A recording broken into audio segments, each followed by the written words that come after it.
aula de hoje a gente vai entender as extensões do mendelismo.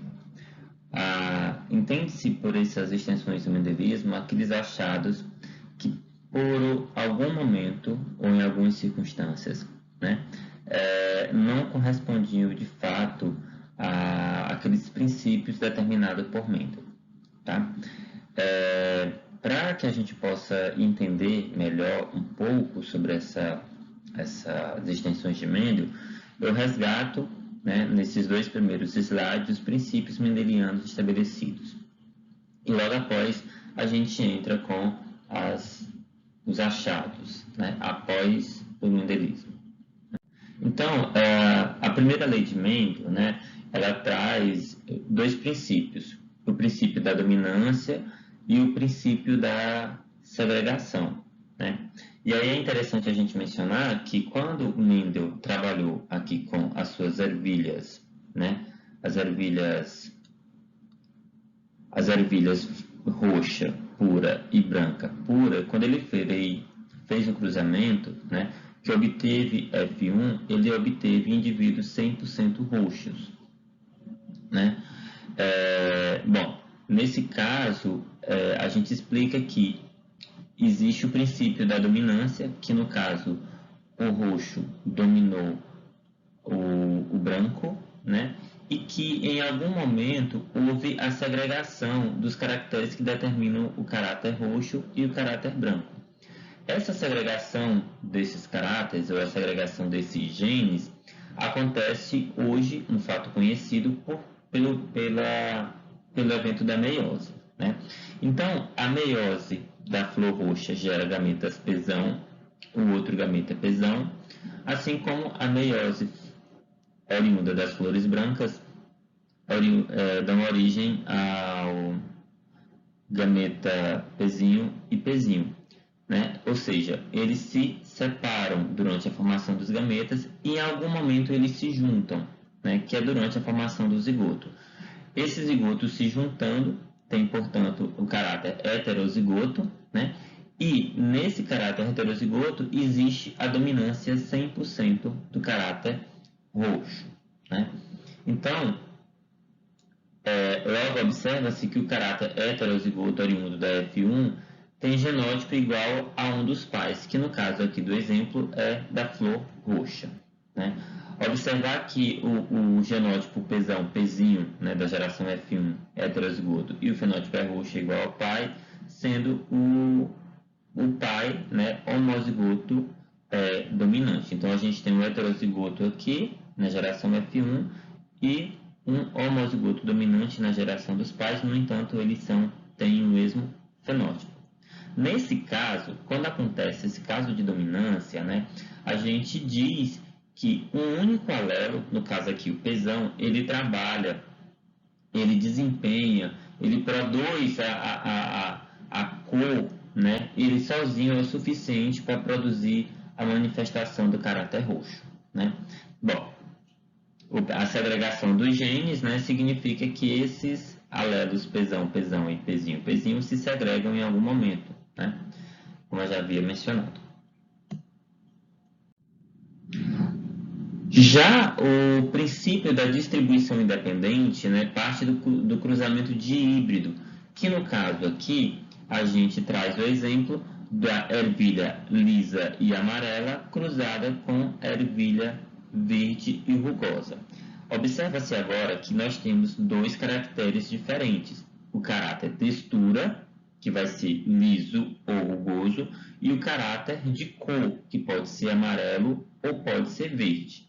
Nesse caso, né, partindo do pressuposto da segregação independente dos genes, né, o indivíduo amarelo homozigoto ele vai produzir os gametas Yzão, Rzão, enquanto o homozigoto recessivo, né, o verde rugoso, vai produzir os gametas Yzinho, Yzão. A grande pergunta que Mendel se fez aqui na distribuição independente, né, era se, toda vez que eu tenho ervilha roxa, toda vez que eu tenho ervilha amarela, ela necessariamente será lisa? Ou toda vez que eu tenho ervilha rugosa, ela necessariamente será verde? E aí Mendel continuou com seus trabalhos, observou que na geração F1, né, os indivíduos eram 100% lisos e amarelos, né, sendo que o caráter verde rugoso havia desaparecido na geração F1, né, portanto, mais uma vez demonstrando aqui o princípio da dominância presente no pai amarelo e liso, né. Essa geração F1 ele fez o cruzamento entre elas e aí observou-se, ele traçou, na verdade, duas hipóteses. Uma hipótese que seria a hipótese de que eles seriam dependentes um do outro, ou seja, a cor depende da textura, e aí se isso fosse verdade, nós teríamos essa conformação aqui, né? Indivíduos amarelos para um verde, 3 amarelos para um verde, ou então a segunda hipótese seria que eu teria tanto indivíduos amarelos liso quanto amarelo rugoso, verde liso e verde rugoso. Quando Mendel fez os seus achados, fez a sua pesquisa, teve os seguintes achados, né? Que o cruzamento das duas características apresentavam aí as ervilhas 9 amarelas lisas, o fenótipo igual ao fenótipo parental, 3 verde lisa, um fenótipo que não existia antes, não existia verde lisa, 3 amarela rugosa, outro fenótipo que não existia, e mais uma vez o verde rugoso, que era um fenótipo de um dos pais. Portanto, mostrando então que a partir disso existia a segregação independente, portanto, os genes diferentes são herdados independentemente. O gene que condiciona a cor não depende do gene que condiciona a textura, tá? Bom, então, para resumir, os achados após Mendel foi que algumas relações entre os alelos do mesmo gene pode não ser igual àquela de dominância, né? De dominância completa, como Mendel estabeleceu. Outra coisa interessante é que o número de alelos de um gene, que Mendel trabalhou com 2 alelos, né, que no caso ali Yzão e Yzinho, né, um exemplo, e a gente vai ver que esse número de alelos em um mesmo locus pode ser além de 2, né, não só 2, muito mais que 2. As relações entre os genes são diferentes, né, pode ocorrer interações entre esses genes, essas relações elas não necessariamente são de independentes, né? E que esses genes eles se relacionam com o meio ambiente, e uma vez eles se relacionando com o meio ambiente, né, o genótipo não necessariamente reflete um fenótipo, assim como vice-versa, tá? Então, tratando aí a questão da dominância simples, né? Vamos pegar aqui o indivíduo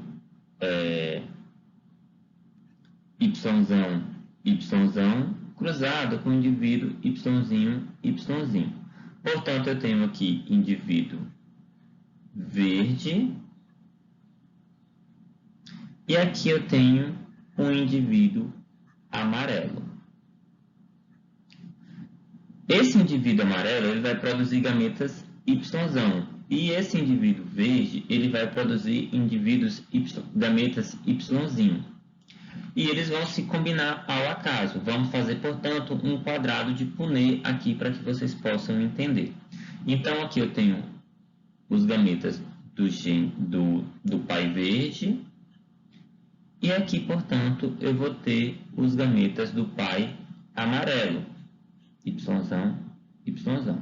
Quando eu faço esse cruzamento, eu vou ter Yzão, Yzinho, Yzão, Yzinho, Yzão e Yzinho. Isso, portanto, me dá a geração F1. O que me leva àquele que a geração F1, né, é 100% Yzão, Yzinho, ou seja, 100% heterozigoto, tá? Vou apagar aqui para a gente dar continuidade, que a gente vai precisar desse espaço. Então, a geração F1 ela é 100% Yzão, YZ, e que nesse caso apresenta o fenótipo de amarelo. Agora imaginemos se a gente pega o YZ cruzado com YZ. Isso vai me dar novos gametas, que eu vou estabelecer aqui. Então, o gameta aqui vai ser YZ aqui, Y aqui, que eles se agregaram, né? E aqui, da mesma forma, como eles têm o mesmo genótipo, então eles vão constituir os mesmos gametas. E aí eu vou ter aqui uma segregação. Portanto, YZ com YZ eu vou ter... Opa, deixa eu apagar aqui para não confundir. Então, eu vou ter YZ, aqui YZ, YZ e YZ. Portanto, aqui ocorre uma segregação, diferente do que a gente viu na geração F1, em que todos os indivíduos eram heterozigoto e tinham a mesma constituição genética. Já na geração F2, tá? As proporções são diferentes, tá? E, portanto, aqui na geração F2 a gente tem 4 indivíduos, ou 4 genótipos possíveis, 1, 2, 3, 4, sendo que esses genótipos, eles têm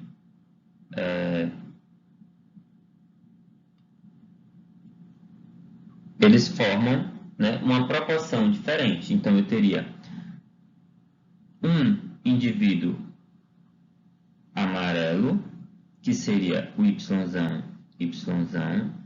homozigoto, tá? Eu teria 2 amarelo heterozigoto. E eu teria aqui um indivíduo verde, que seria o homozigoto recessivo. Então, a minha proporção genotípica, né? Proporção genotípica, ou seja, a proporção dos genótipos, acontecem dessa seguinte forma. Desculpa, eu vou reescrevê-los aqui, tá? Para ficar melhor entendido. Então, eu teria um indivíduo YZ, 2 indivíduos YZ e um indivíduo YZ. Quando eu olho para a proporção fenotípica, ou seja, o que esses fenótipos estabelecem, eu vou ter uma segregação diferente. Eu vou ter aqui indivíduo aqui amarelo, aqui amarelo e aqui verde. Portanto, a minha proporção fenotípica ela é 3 indivíduos amarelo para 1 verde, tá? Então, o que é que a gente observa na dominância simples, tá? Na dominância simples, né? A proporção, tá? A proporção genotípica, que é a de genótipo, né? Ela é 1 para 2 para 1, ou seja, um homozigoto dominante para 2 heterozigotos e um homozigoto recessivo, enquanto a proporção fenotípica ela é 3 para 1. Eu tenho 3 indivíduos amarelos para 1 verde, certo?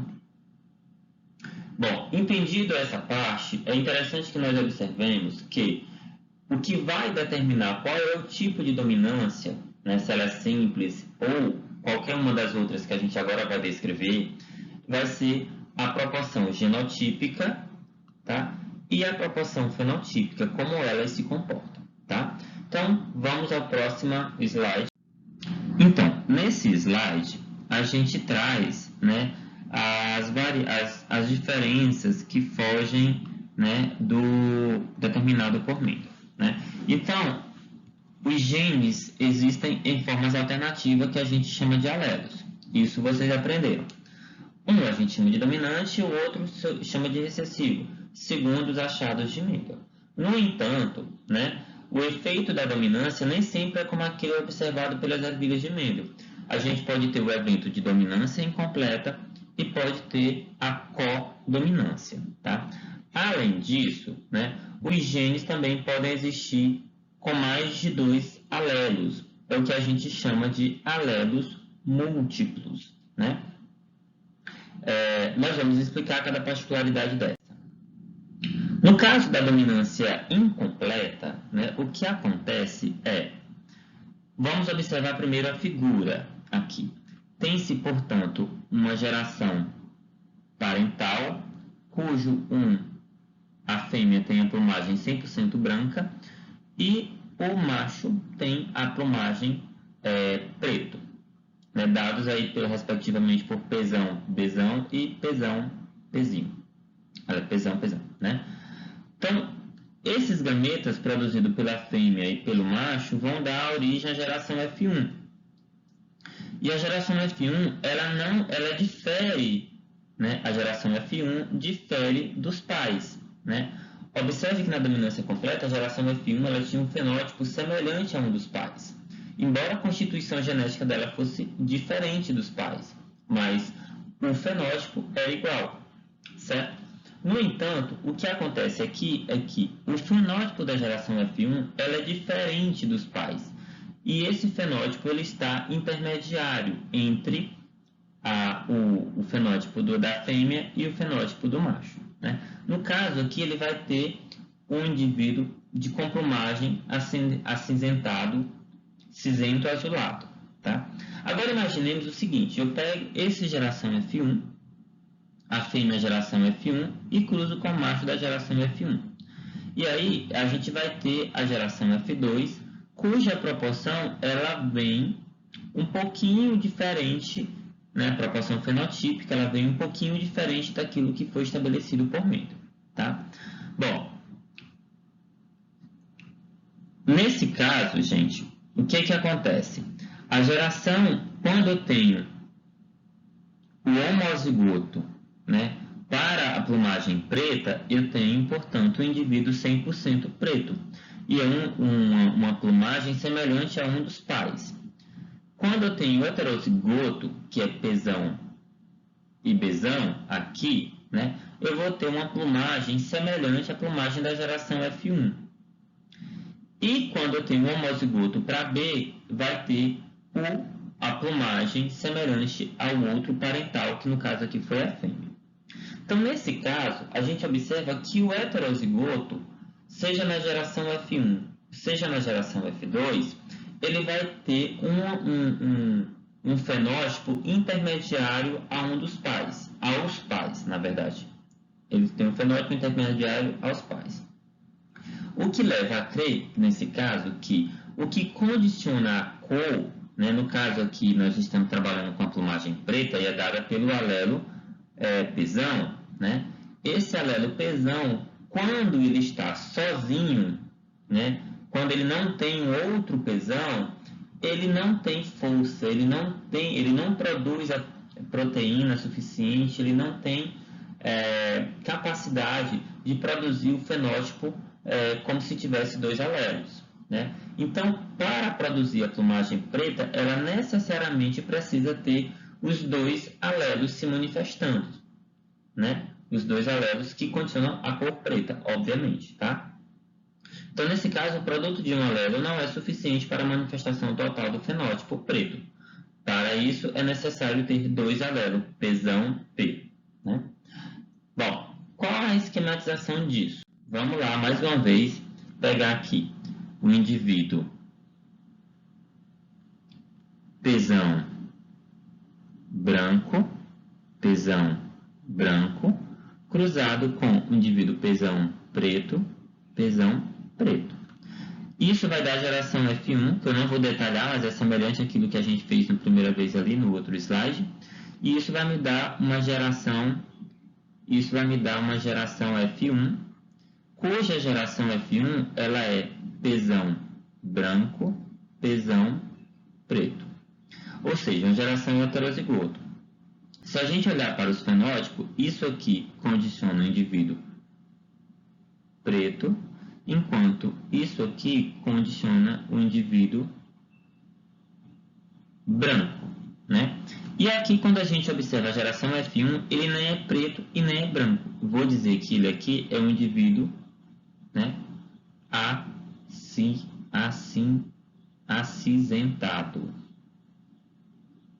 Acinzentado, né? Acinzentado, né? Ele é cinza, na verdade, né? E aí eu pego essa geração F1 e cruzo novamente aqui, ó. Pego pezão branco cruzado com pezão preto. Aliás, pezão branco, pezão preto cruzado com pezão branco, pezão preto. E aí eu tenho, portanto, a geração F2. A geração F2 ela vai ter a seguinte combinação: pezão branco, pezão branco. Vou ter pezão branco, pezão preto,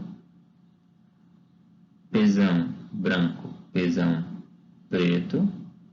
E aqui eu vou ter pezão preto, pezão preto.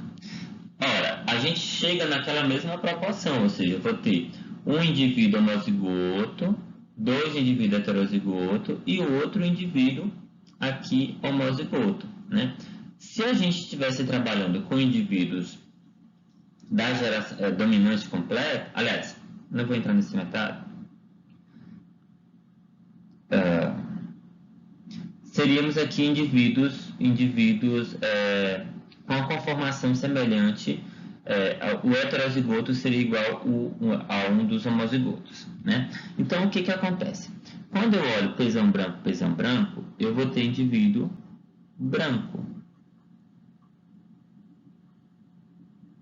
Quando eu olho para pezão branco, pezão preto, eu vou ter indivíduo cinza. E quando eu tenho pezão preto, eu tenho um indivíduo preto. E aí, o que é que a gente observa? Qual é a segregação fenotípica e qual é a segregação genotípica? Genotipicamente, né, eu vou ter a segregação, né, 1 para 2 para 1. E fenotipicamente, né, eu vou ter 1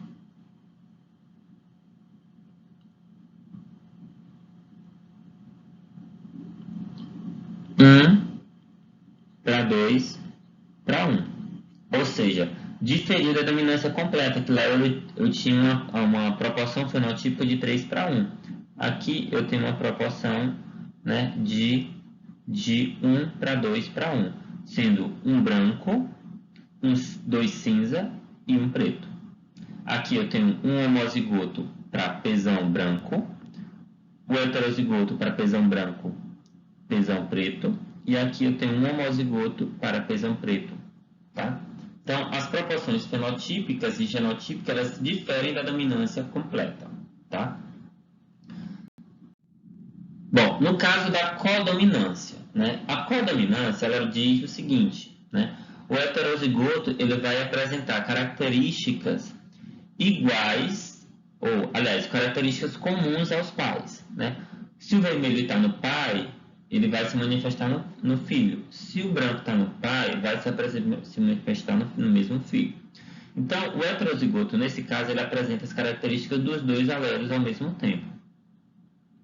O fenótipo do heterozigoto contém os dois fenótipos homozigotos simultaneamente. O que acontece?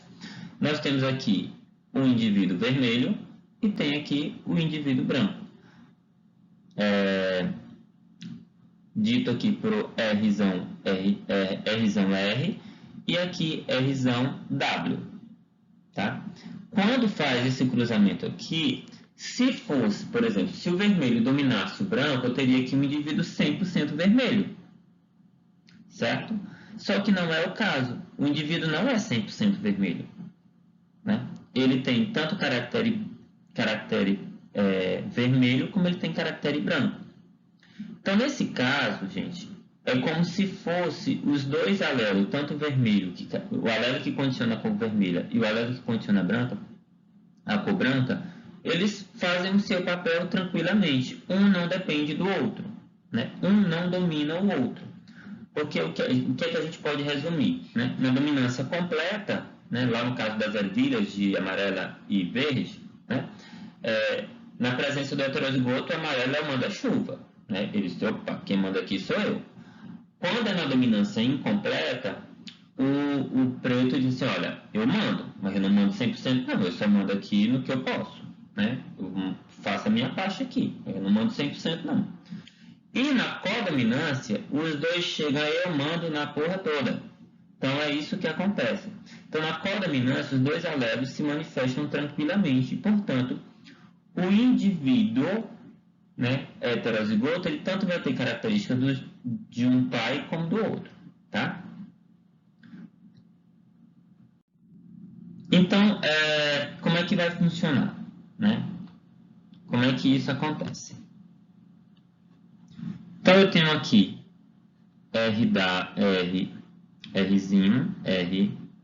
R'zinho cruzado com RW e RW. O W vem aqui de white e o Rzinho vem de red, né? Que é a cor vermelha, e aqui a cor branca.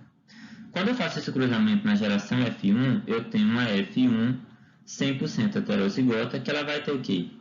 Rzão W, né? Opa, Rzão R e Rzão W. Nesse caso aqui, a geração F1, ela manifesta dois caracteres. Aqui eu tenho um indivíduo branco, né? Só para contextualizar aqui para vocês. E aqui eu tenho um indivíduo, né? Vermelho. Né? E aqui eu vou ter um indivíduo ruão, né? Que é um indivíduo que tem tanto o caractere vermelho quanto o caractere branco. Se eu pego esse indivíduo ruão e faço, portanto, a geração F2, eu vou ter aqui Rzinho com Rzão W, Rzinho com Rzão W, eu vou ter aqui, portanto, a geração F2. E a geração F2 ela tem essa agregação de Rzinho, Rzinho. Eu vou ter Rzão R, Rzão W, Rzão R, Rzão W, e eu vou ter aqui por último RW e RW. Então, a proporção fenotípica aqui, ela vai ser semelhante à proporção fenotípica da dominância incompleta. No entanto, existe uma grande diferença, gente. Na codominância, que é o que nós estamos trabalhando aqui, os dois alelos se manifestam. Lá na dominância incompleta, somente um alelo se manifesta. E ele não se manifesta com todo o poder. Né? Então, eu vou ter aqui um indivíduo vermelho.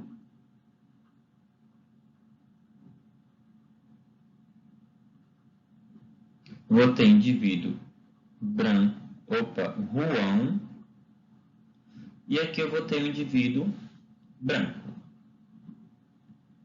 Como é que fica a proporção, né, aqui nesse caso? A proporção de genótipo ela vai ficar sempre igual, né? Ela não muda. Sempre que a gente tem isso aqui, ela vai ficar um homozigoto para Rzão R, 2 heterozigoto para Rzão R, Rzão W, e aqui eu vou ter um homozigoto para Rzão W. Já a proporção fenotípica, né, ela vai ser 1 para 2 para 1, sendo 1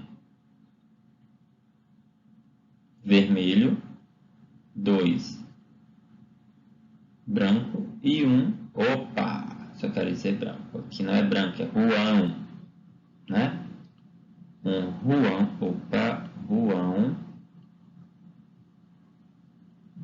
E aqui eu vou ter o indivíduo branco, tá? Então, a gente tem os dois outros casos de dominância, né, de relações de dominância. Bom, Saindo daí das relações de dominância, a gente observa que também tem os alelos múltiplos, né? Que certamente vocês devem ter visto lá quando vocês falaram do coelhinho, chinchila, himalaio, selvagem. E agora, também, muito comum esse exemplo, o dos alelos do tipo, a tipagem sanguínea humana. Então, o conceito de genes com apenas 2 lotes, ele deve ser modificado. O que foi o que foi que Mendel disse? Ora, eles têm 2 alelos, um vai ser verde, o outro vai ser amarelo. Beleza, isso é verdade. Esses são os 2 alelos que caracterizam a cor lá da ervilha, né? Mas existem algumas características, que não tem só 2 alelos, tem mais de 4, tem mais de 2, 3, 4, 5 alelos. Né? E aí, quando isso acontece, a gente diz que a determinação daquele caráter não é dita só por 2 alelos, mas sim por um conjunto de alelos. Tá? E aí, o que é que a gente pode ver? Por exemplo, quando aqui na tipagem sanguínea tem o alelo isão A, deixa eu apagar aqui, tá? Tem o alelo isão A, aqui representado, tem o alelo isão B e tem o alelo izinho, né? Ou seja, de um universo, né, de 1000 indivíduos, esses 1000 indivíduos eles podem ter 3 alelos para caracterizar o tipo de sangue, né? Sendo que a combinação desses alelos sempre será aos pares, ou seja, cada indivíduo sempre será um par, né? E eu tenho um par desses dois, eu tenho um par, né, desses alelos, okay? O isão A, isão B, o isão A, izinho, o izinho, izinho, o isão B, isão B, enfim, eu tenho um par. Mas quando eu olho para a população inteira, quando eu olho para o conjunto de pessoas, eu vejo que essa característica ela não é determinada somente por 2 alelos, e sim por 3. Tá? E aí a gente pode observar que, quando a gente observa aqui os genótipos, o fenótipo para o tipo A, o fenótipo para o tipo A, né, ele pode ser dado com 2 combinações, ou com 2 pares, isão A, ou isão A, izinho. Já para o tipo B, né, eu tenho aqui, ó, isão B, ou isão B, izinho. E nesses 2 casos aqui, né, a gente pode até complementar aqui a nossa explicação e dizer que a relação de isão A com izinho e de isão B com izinho é de dominância completa, certo? Eu posso ter também a seguinte situação, né, de ter o tipo AB. O tipo AB, veja que ele tem o caractere, tanto o isão A se manifesta como o isão B se manifesta. Portanto, eu tenho aqui, ó, um indivíduo heterozigoto. Nesse caso, isão A e isão B, a relação entre eles é de codominância, né? E por último, eu tenho aqui, né, o izinho, né? O isão, izinho, opa, apagou foi tudo, dando tipo O, né? Dando tipo O.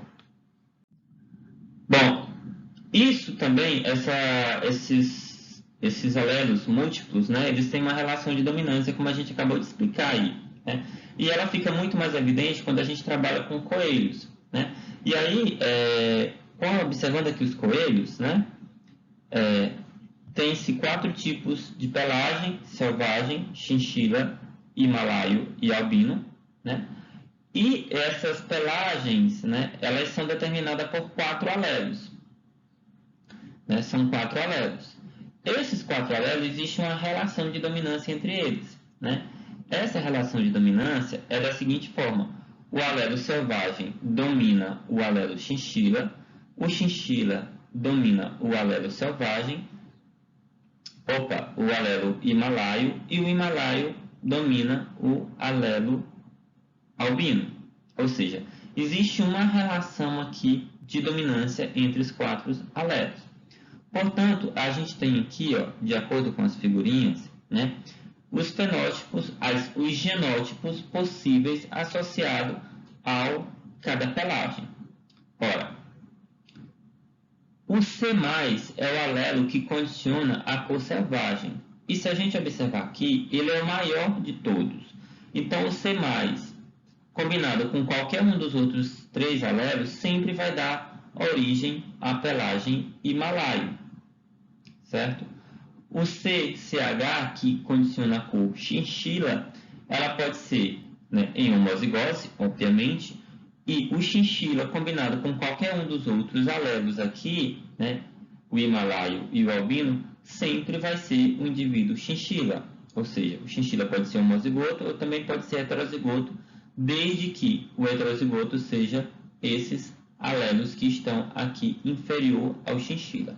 O mesmo raciocínio acontece para o himalaio, tá bom? Bom, nessa situação, gente, dos alelos letais, ela não foi prevista também por Mendel, né? Mas, no entanto, ela acontece. Então, os alelos letais, geralmente, eles só se manifestam em recessividade, né? A gente tem aqui, por exemplo, né, a situação da mutação no camundongo, né?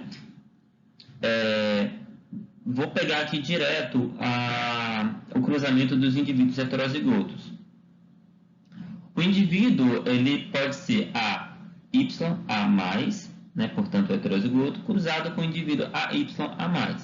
Quando faz esse cruzamento aqui, né, tanto do macho quanto da fêmea, aliás, do macho e das fêmeas, a gente vai ter aqui a seguinte segregação, tá? O indivíduo A+, combinado com outro A+, portanto, o homozigoto para A+, ele é marrom. O heterozigoto AY e A+, eles são cinzas, amarelos, como a gente está mostrando aqui.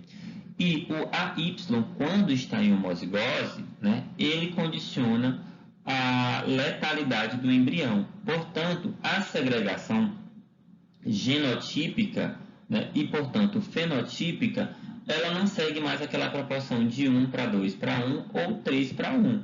Na verdade, ela vai ficar de 1:2 e 0. Por que 0? Porque o outro indivíduo é letal, ele não vai perpetuar a sua constituição genética, porque ele é um indivíduo morto, né? É um embrião morto, né? Ele não tem vida, então ele não tem como propagar a sua constituição genética. Portanto, eu vou ter aqui a proporção de 1 homozigoto para A+, para 2 heterozigoto AYA+, né? Nesse caso aqui, né, que o heterozigoto, né, ele é um indivíduo normal, ele consegue sobreviver, ele só tem uma pelagem diferente, a gente diz nesse caso que ele é portador do gene letal. Ele não chega a ser letal, ele é só porta, ele carrega com você, ele carrega consigo o alelo letal, tá? Se ele cruzar com outro indivíduo que também carrega esse alelo letal, aí pode manifestar o indivíduo embrião.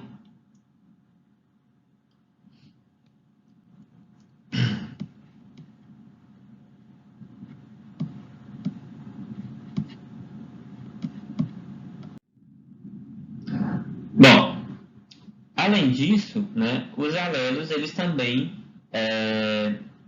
interagem com o ambiente, né? Fato que a gente vai trabalhar melhor isso quando estivermos trabalhando com genética quantitativa. Mas a gente traz aqui uma relação simples, né, dos genes com o ambiente, né? Os genes também, ele vai atuar, né, com outros genes, ou seja, locos diferentes vão se relacionar, né? Locos diferentes vão se relacionar, né? E um gene pode influenciar, e um único gene ela pode influenciar várias características, diferente daquilo que Mendel estabeleceu. O Yzinho sempre condicionava a cor verde, o Yzão sempre condicionava a cor amarela.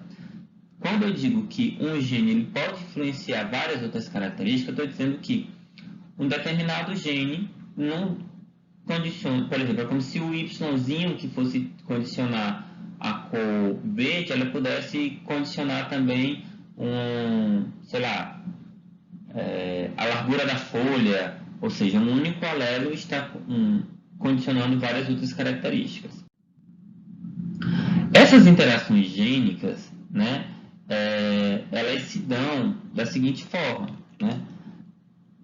Por exemplo, eu tenho aqui o caso de epistasia e o caso de pleiotropia. Quando é que eu tenho uma epistasia, né? Ora, é interessante que a gente leve em consideração que são 2 ou mais pares de genes alelos diferentes, ou seja, não estão no mesmo locus, que se associam em determinação de uma característica. Imaginemos aqui, ó, eu tenho aqui o locus A, que eu tenho o gene Azão e o gene Azinho, e eu tenho aqui o locus B, que eu tenho o gene Bzão e o gene Bzinho.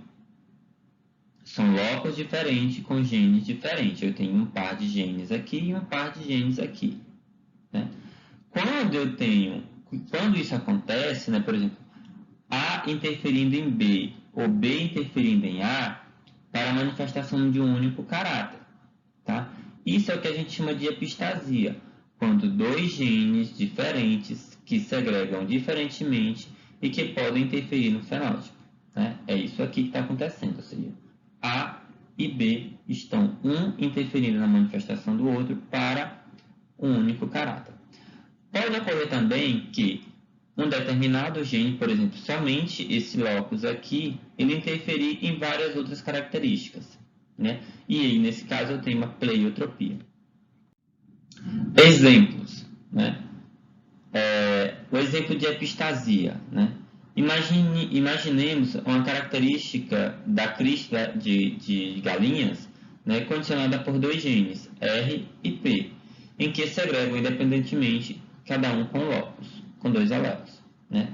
Então, o locus Rzão o locus R tem Rzão e Rzinho, e o locus P tem Pzão e Pzinho. Ora, para ter uma crista do tipo nós, que seria essa aqui, né? Essa aqui, né?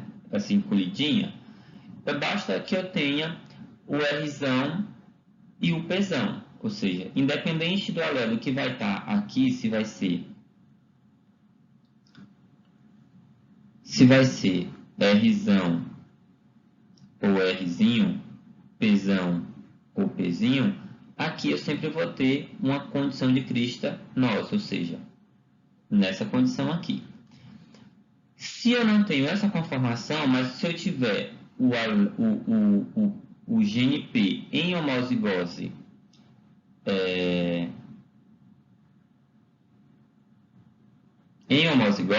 né, como está aqui o gene Pzinho, né, portanto, eu teria esse Pzinho aqui, ele já condiciona outro tipo de crista, que no caso aqui vai ser a crista rosa. Independente aqui do lado, né, independente do que vai ter aqui do lado, se vai ter um Rzão ou um Rzinho, né? O que vai condicionar a crista do tipo rosa vai ser a homozigose para o locus P, portanto, Pzinho, né? Já a crista do tipo ervilha, independente do que vai estar aqui do lado do gene P, se vai ser um outro Pzão, se vai ser um Pzão ou se vai ser um Pzinho, independente disso, se eu tenho um locus Rzão em homozigose recessiva, quem vai ditar o tipo de crista não vai ser a combinação de Pzão com Pzão ou Pzão com Pzinho, vai ser simplesmente o Rzinho. Então, o Rzinho disse, olha, gene P, eu vou em homozigose recessiva e, independente disso, quem vai determinar o tipo de crista sou eu. É isso que acontece, tá?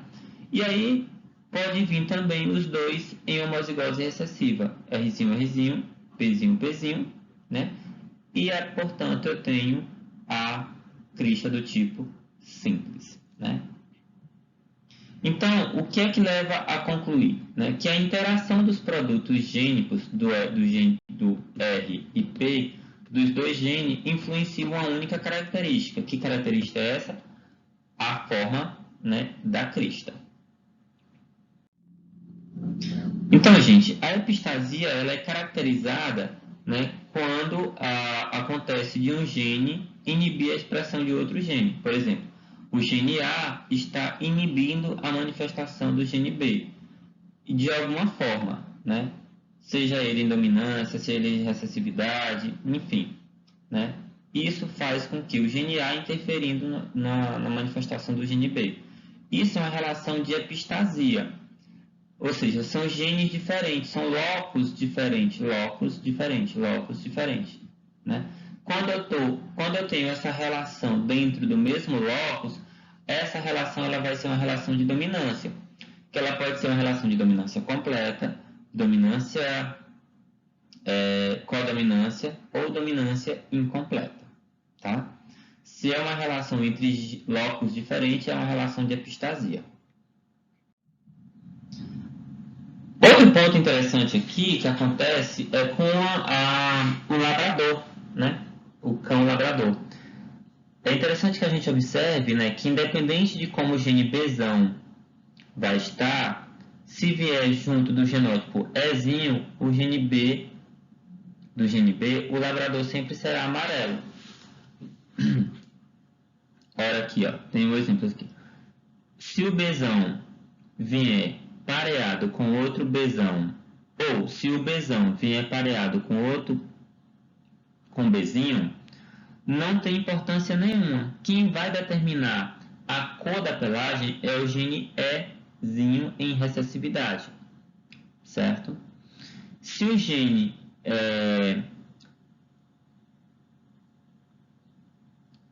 Bom, é isso que acontece. Então, aqui tem outras relações aqui que eu não vou me explicar agora, tá?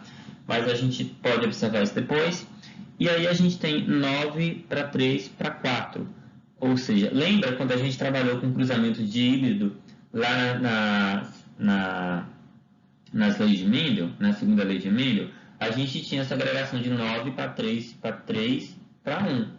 Aqui essa agregação é diferente, é 9 para 3 para 4, tá? Outra coisa interessante, né, é a pleiotropia, né, que aí do grego vem dizer fazer muitas coisas, ou seja, um único gene, né, que afeta vários fenótipos. Por exemplo, a gente tem aqui a fenilcetonúria, né, e a síntese de pelanina. É o mesmo gene, né, é o mesmo gene que condiciona caracteres diferentes, né? Por exemplo, o indivíduo que tem essa doença fenilcetonúria, que é uma doença de causa genética, o efeito primário desse indivíduo é acúmulo de substâncias tóxicas no cérebro, né? A pessoa que tem essa fenilcetonúria, ela tem uma síntese de melanina comprometida, né? Então, ela tem tanto a pele quanto os cabelos claros, né? E essas duas características, elas são condicionadas pelo mesmo gene. Outra coisa interessante que a gente pode falar é a questão da penetrância e da expressividade. São conceitos, né, que diz a respeito como os genes se comportam, né, e como eles se expressam. Por exemplo, a penetrância ela diz a porcentagem de indivíduos de uma população com um determinado genótipo e que exibe o fenótipo associado a esse genótipo. A gente vai ver, né, o que ele está dizendo aqui, em outras palavras, é que o indivíduo ele pode ser azão. E o que espera-se que esse indivíduo seja azão é que ele tenha, sei lá, um caráter, sei lá, azul, certo? Isso é o que se espera. No entanto, se eu tiver um indivíduo azão pode ser que ele tenha aqui, ao invés de um azul, ele tenha um lilás, né? Ou seja, é o mesmo genótipo, mas que ele está dando condições diferentes, ou seja, fenótipos diferentes. Isso também é o que a gente chama de penetrância, tá? A penetrância pode ser completa ou ela pode ser incompleta. A gente vai já descrevê-las. O outro ponto é a expressividade, né? A expressividade corresponde ao modo de expressão do gene, que pode ser uniforme e pode ser variável, né? Então, observa aqui essa figura. Nesse caso, eu tenho aqui uma penetrância e expressividade completa, né?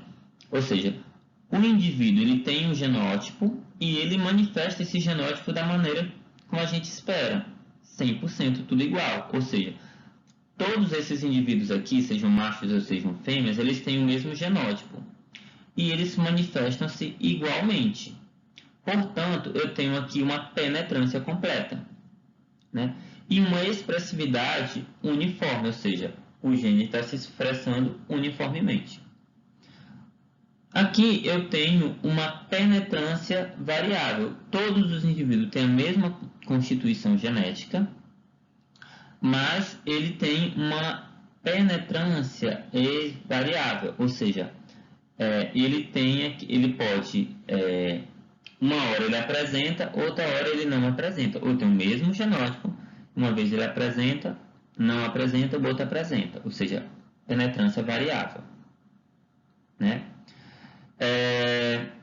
Expressividade, né? Aqui diz a expressividade, ou seja, que todos os indivíduos têm o mesmo genótipo, todos eles estão se expressando, o genótipo está se expressando, mas esse genótipo ele se expressa em tonalidades diferentes. Uma hora mais escuro, uma hora mais claro, outra bem mais clarinho, ou seja, mas é o mesmo genótipo.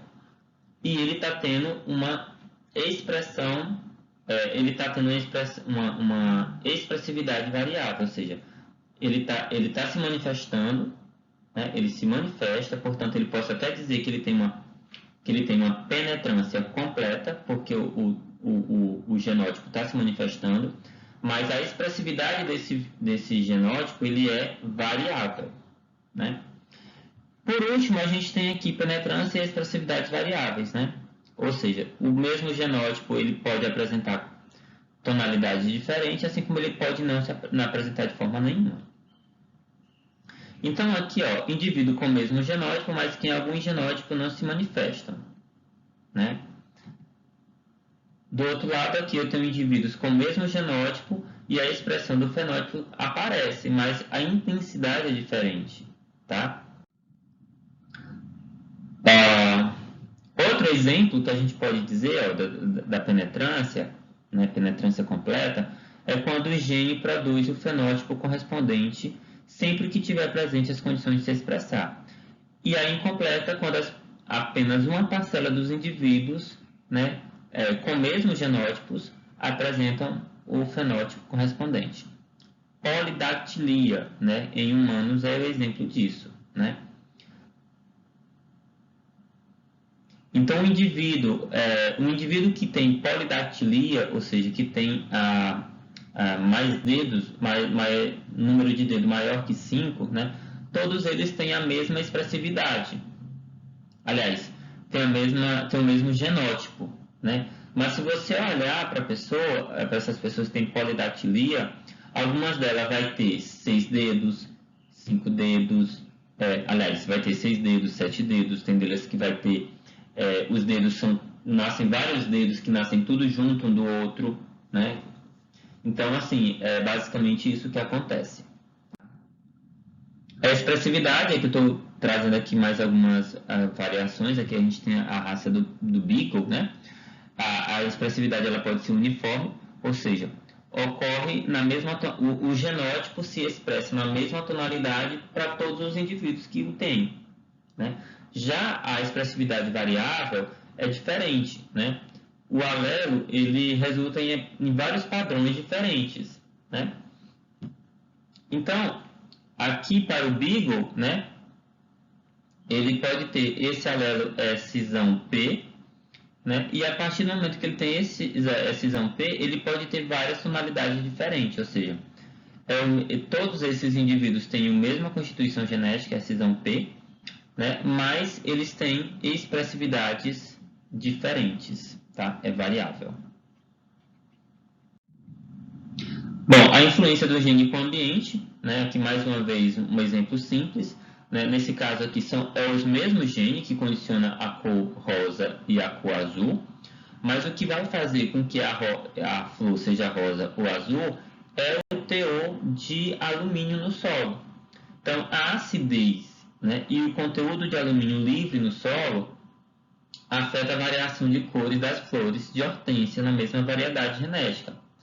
A cor rosa, a cor varia de rosa para solo que é básico, né, até azul, que é um solo acídico, né? Portanto, solo ácido, cor azul, solo básico, cor rosa. Ou seja, mais uma condição, né? É a mesma constituição genética, mas que ela se manifesta diferentemente de acordo com o fenótipo, tá? Outra coisa que a gente tem aqui é a influência, né, da temperatura sobre a mutação na mosca drosófila. Então, a mutação de paralisia, né, se eu fizer aqui uma agitação dessa mosca, né, a uma temperatura de 25 graus, eu vou só causar a paralisia dessa mosca. Então ela vai ficar paralisada, daqui a pouco, quando cessar a agitação, ela volta ao normal. Se essa agitação for na temperatura de 29 graus, ela vai ficar paralisada, seguida de morte, tá? A fenilcetonúria, por exemplo, é o exemplo que a gente acabou de falar, né? Ela é uma doença que acomete humanos e ela é caracterizada pelo acúmulo de um aminoácido no cérebro. Ou seja, o indivíduo que tem essa doença, ele não consegue degradar a fenilamina, que é um aminoácido. Então, as pessoas que têm essa doença, né, essa mutação, ela pode ter uma vida extremamente normal, né, desde que ela não coma alimentos, né, que sejam ricos em aminoácidos de fenilamina. Então, o fator ambiental aí é a dieta, né? Aquilo que o indivíduo come vai dizer se ele vai ter vai manifestar a doença ou não, tá? Então, meus queridos, para a gente finalizar, isso são as extensões de Mendel. Fica, portanto, aí a lista de exercício para vocês responderem, né? E a nossa próxima aula síncrona, a gente tira as dúvidas tanto da lista de exercício quanto as possíveis dúvidas que possam ter ficado aqui nesta aula.